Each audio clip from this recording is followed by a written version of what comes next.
C'era un'auto particolarmente distrutta e c'era una persona incastrata e era ancora, diciamo, parlava ancora, non è morta sul colpo. Le ultime parole imprigionato tra le lamiere della sua Opel Corsa.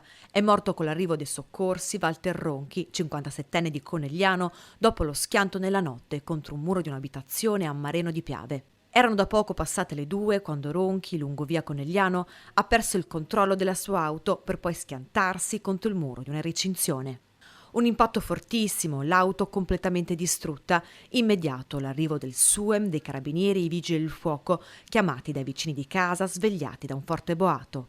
Per estrarre il 57enne, tagliate dai soccorritori, le portiere e la cappotta del veicolo, ma per Walter Ronchi non c'è stato nulla da fare. Dispiace molto, tra l'altro una persona conosciuta in città che aveva gestito anche un bar in centro. In questo caso piangiamo un cittadino che era stato per molti un punto di riferimento, una persona molto generosa e che purtroppo mancherà alla città, mancherà ai suoi familiari, mancherà alle persone che lo hanno conosciuto. Una comunità in lutto per Walter Ronchi, cuoco 57enne, che negli ultimi anni abitava con il padre nella frazione di Sette Borghi.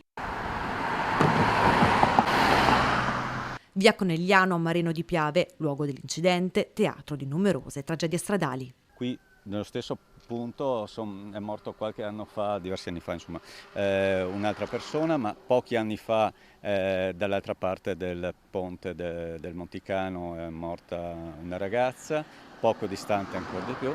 Dall'altra parte della strada, 5 anni fa, 4 ragazzi hanno rischiato la vita perché hanno fatto un grossissimo incidente, hanno travolto anche lì tutta la recinzione. Non sono servite le strisce pedonali volute dai residenti per contenere la velocità delle auto, ora l'appello è per nuovi interventi di sicurezza. Cercheremo di incontrare anche loro insieme al comandante dei vigili urbani e capire su quella strada che interventi si possono fare.